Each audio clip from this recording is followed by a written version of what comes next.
Hi, if you stopped by this video, you're probably wondering what's going to happen to our mother planet in 30 years. Well, then make some tea, get comfy, and let's go.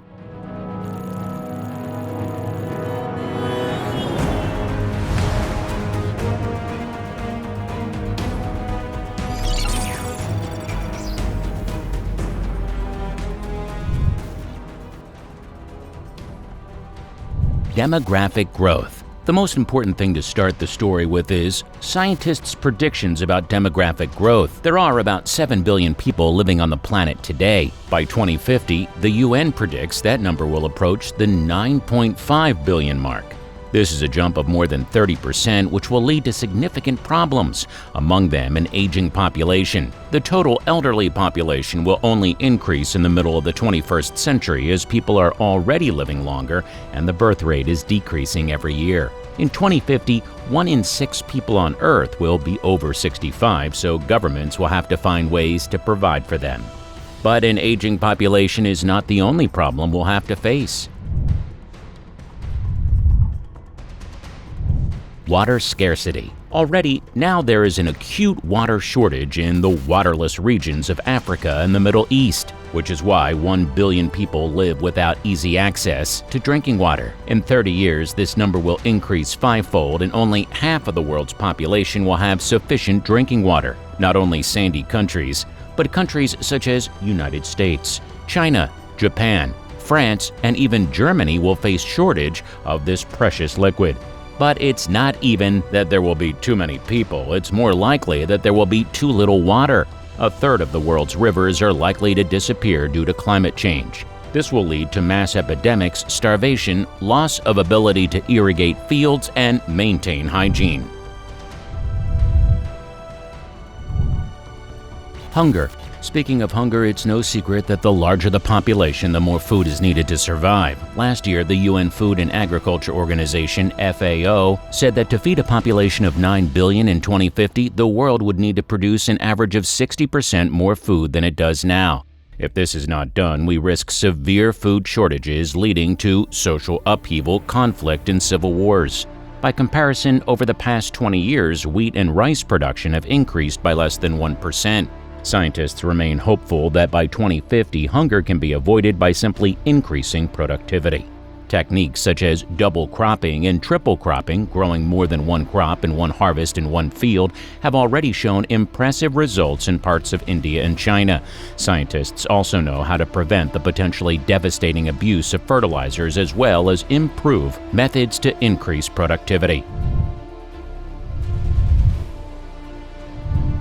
Depletion of fish stocks. The island and coastal countries will be the hardest hit because they literally live off seafood.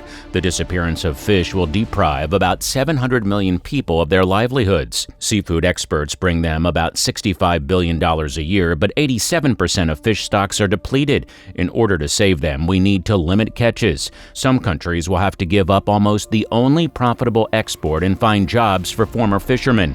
Without international support and a quota system like the Kyoto Protocol, they are unlikely to go for it. In this case, we will face a food crisis and shortage of medicines, which are also made from seafood. But is it really that bad? Do we have a chance to change this world for the better? Improving medicine. Medical technology is gradually reaching a whole new level.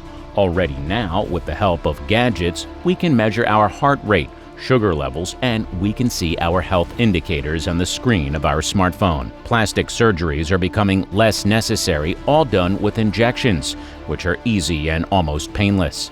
All these frightening medical devices are gradually becoming a thing of the past and will be reduced to the size of gadgets, and the number of functions will only increase. In order to conduct a complete diagnosis of your body in the future, you will not need to go to the doctor and take a bunch of tests. A mobile device will be enough.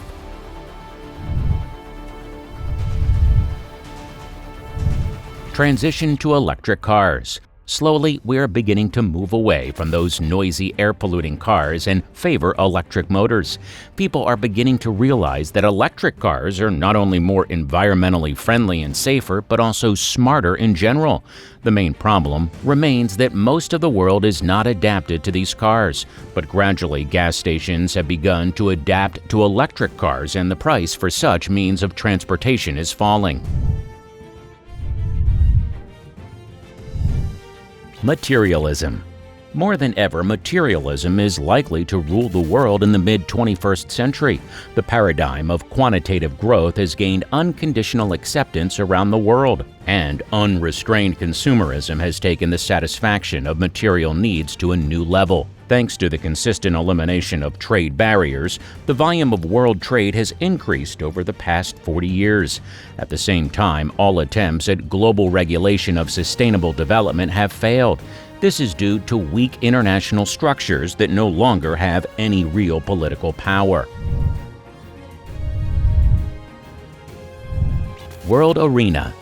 The former developing countries are entering the world arena and are beginning to dictate their terms to world politics.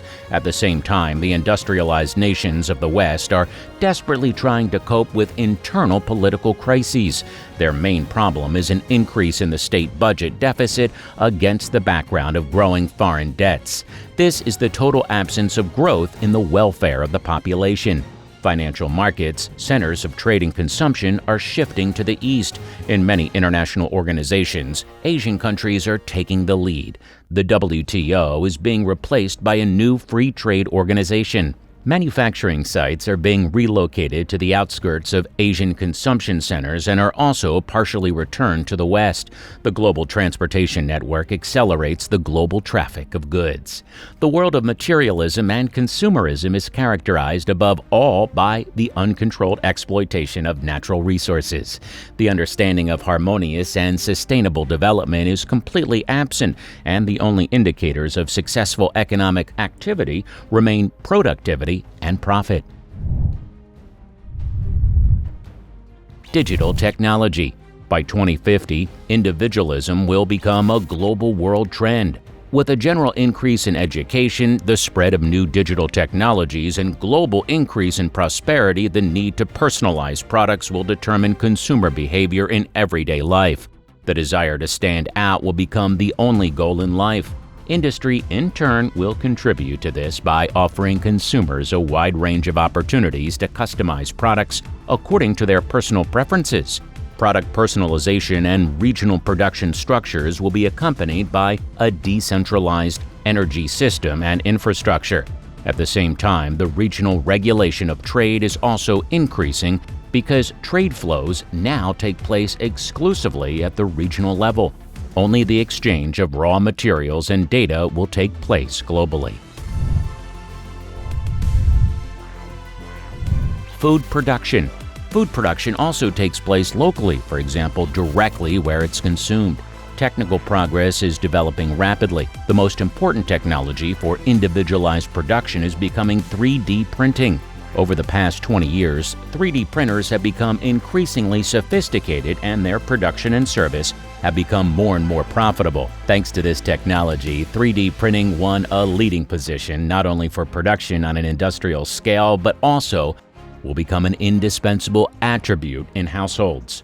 The main problem in the world of individualism will be the issue of security. First and foremost, copyright and uncontrolled flow of personal data will be affected. To conclude, I'd like to say that in the past 100 years, there was not even half of what there is now. Mankind could never have imagined that progress would go so far. That is, that it would take hours to fly from one continent to another, that sending a letter would take not months but a few milliseconds. Could they have thought that a huge room with wires and cables could be replaced by a screen of 6 to 7 inches? If that doesn't impress you either, then look at Japan, for example, where people in such a small area were able to build a super developed state. Subscribe so you don't miss out on any new interesting videos. See you next time.